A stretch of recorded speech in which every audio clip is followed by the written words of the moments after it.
Saya kira sebenarnya kalau mau jujur, PDIP itu ibarat main dua kaki ya. Satu sisi menyatakan siap bekerja sama dan mendukung program-program strategis Prabowo Subianto, tapi pada saat yang bersamaan misalnya PDIP itu masih kelihatan menunjukkan sikap kritis ya, terutama terkait kebijakan-kebijakan yang tidak populis.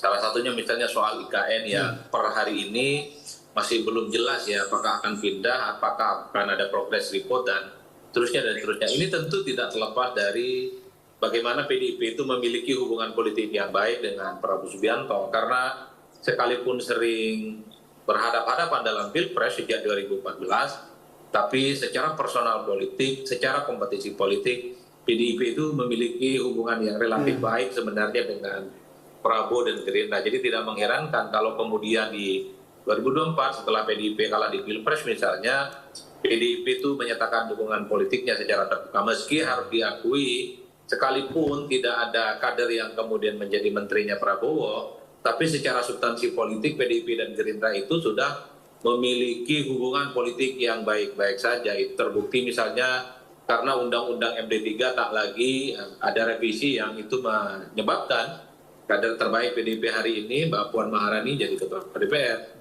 Bisa dibayangkan loh, kalau hubungan politik Gerindra dan PDIP tidak baik-baik saja, bukan tidak mungkin posisi ketua DPR bukan lagi dijabat oleh Puan, tapi bisa dijabat oleh partai Kim ataupun Kiplan. Begitupun dengan komposisi politik di DPR, di alat kelengkapan Dewan. Saya kira begitu banyak juga kader-kader PDIP yang menempati posisi-posisi strategis. Itu artinya apa? Kerjasama politik tidak harus menjadi menteri di kabinetnya Prabowo, tapi bisa bekerja sama dalam sektor-sektor lain, terutama misalnya soal bagaimana menyamakan kepentingan politik yang ada di parlemen. Di samping itu, memang kalau kita mau jujur, secara kebijakan politik, PDIP itu sudah dalam banyak hal memberikan dukungan politik yang total kepada Prabowo. Misalnya soal makan bergizi gratis, termasuk misalnya juga kenaikan PPN 12%. Saya kira PDIP tak satu pun ada yang protes ataupun resistensi, tegak lurus ya. Sekalipun sebenarnya kenaikan PPN secara substansi banyak juga dikritik oleh publik. Tapi karena hubungan politik yang baik dan PDIP menegaskan hubungannya dengan Prabowo itu baik-baik saja, ya per hari ini kita sulit untuk melihat bagaimana PDIP itu misalnya tampil sebagai partai di luar pemerintah, oposisi sejak 2004, 2009 hingga 2014. Mas Seno, Sekjen PDIP Hasto Kristianto ini menyatakan kalau PDIP mendukung program pemerintah, paling tidak ada dua program pemerintah yang didukung, adalah efisiensi anggaran dan juga makan bergizi gratis. Apa yang membuat PDIP melunak atau berubah pikiran, Mas Seno? Ya, pertama-tama yang harus menjadi clear dulu adalah bahwa memang sedari awal kita sudah menyampaikan bagaimana pandangan politik kami tentang asas presidensialisme yang dianut oleh Indonesia. Artinya memang tidak ada oposisi dalam asas ini. Tetapi di dalam logika yang sama tentu juga koalisi itu juga bukan konsep yang dikenal. Artinya yang ada adalah di dalam atau di luar pemerintahan. Nah, memang sikap politik kami pasca Pilpres adalah berada di luar pemerintahan. Artinya tidak mengirimkan kader PDI Perjuangan yang berKTA partai ke dalam pemerintahan Presiden Prabowo. Tetapi secara prinsip kebijakan, haluan negara, secara visi presiden, secara program-program prioritas presiden, tentu kita memainkan peran yang positif sebagai mitra strategis pemerintah. Artinya di dalam program-program pemerintah yang kami anggap senafas dengan kami, yang kami anggap itu berkepentingan untuk menyejahterakan rakyat, yang kami anggap itu punya dampak yang baik untuk kesejahteraan rakyat berdasarkan ADART dan ideologi partai, maka PDI Perjuangan melalui Hasto Kristianto dukung efisiensi anggaran lebih baik, kencangkan ikat pinggang, katanya demikian ya. Sekjen PDI Perjuangan Hasto Kristianto mengatakan partainya mendukung kebijakan efisiensi anggaran. Hasto juga mendorong pemerintahan Presiden Republik Indonesia Prabowo Subianto mengutamakan produktivitas dan perekonomian rakyat.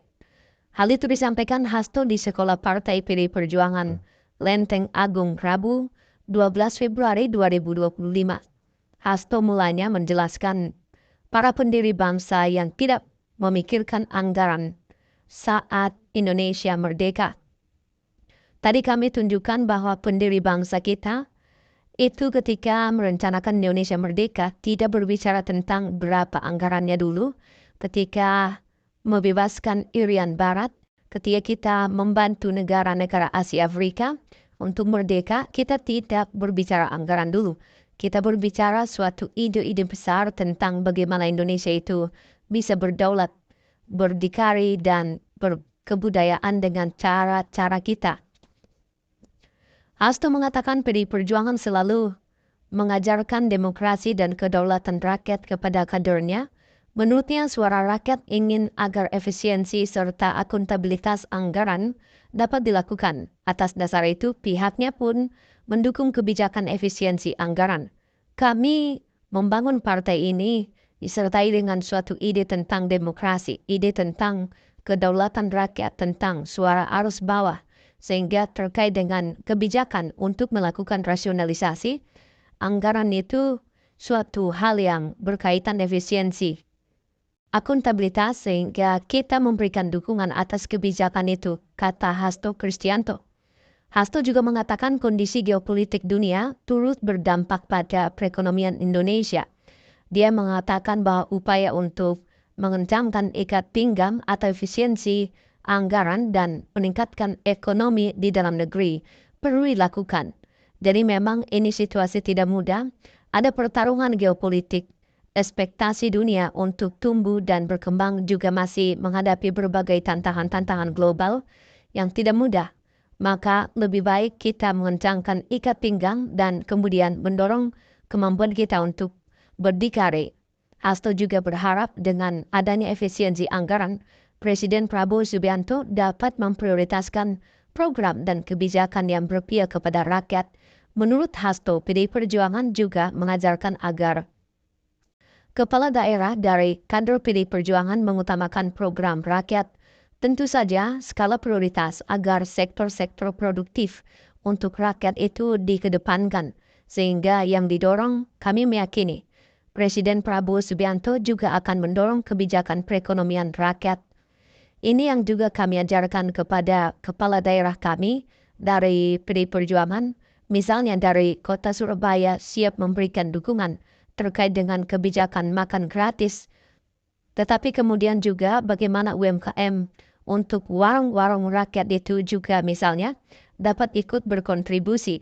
Itu salah satu masukan yang sangat positif dari kepala daerah PDI Perjuangan, kata Hasto. Hasto juga menyampaikan Ketua Badan Anggaran Banggar DPR RI Said Abdullah tengah mengkaji efisiensi anggaran yang dilakukan pemerintah. Dia berharap efisiensi anggaran harus diutamakan untuk kepentingan rakyat. Jadi kita percayakan dulu DPR melalui fungsi anggaran legislasi itu juga akan melakukan kajian-kajian itu. Itu yang saya dapatkan laporan dari Said Abdullah agar terkait efisiensi anggaran itu kepentingan rakyat yang justru dikedepankan. Maka kemudian muncul larangan pemborosan anggaran. Itu yang kami lihat dalam perspektif positif.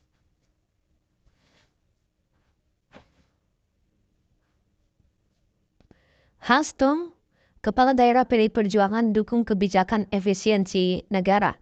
Kita memberikan dukungan atas kebijakan itu, tentu saja skala prioritas, agar sektor-sektor produktif untuk rakyat itu dikedepankan, sehingga yang didorong kami meyakini, dan Prabowo juga akan mendorong kebijakan perekonomian rakyat. Sekretaris Jenderal PDI Perjuangan Hasto Kristianto mengatakan pembekalan kepala daerah terpilih pada Pilkada 2024 dari PDI Perjuangan dilakukan untuk menyelaraskan program Presiden Republik Indonesia Prabowo Subianto termasuk kebijakan efisiensi anggaran pun didukung. Menurutnya PDI Perjuangan menjadi partai yang memahami sistem politik setelah Prabowo terpilih menjadi Presiden RI, maka segala visi dan misi Presiden saat proses politik menjadi rencana pembangunan jangka menengah. Visi dan misi dari Presiden Prabowo Subianto itu kemudian dijabarkan dalam Undang-Undang tentang Rencana Pembangunan Jangka Menengah, sehingga sistem politik kita sebagai negara kesatuan yang terbentuk republik, tentu saja kepala-kepala daerah dari PDI Perjuangan juga akan berkomitmen konsisten di dalam menjalankan undang-undang tentang rencana pembangunan jangka menengah, kata Hasto kepada awak media setelah memberikan keterangan pembekalan di Sekolah Partai Lenteng Agung Jakarta pada hari Rabu yang lalu. Oleh karena itu, kepala daerah terpilih dari PDI Perjuangan pun akan memberikan dukungan bagi Prabowo soal kebijakan efisiensi anggaran dengan catatan pemerintah bisa memberikan skala prioritas untuk menghidupkan ekonomi rakyat dari kebijakan efisiensi anggaran tersebut.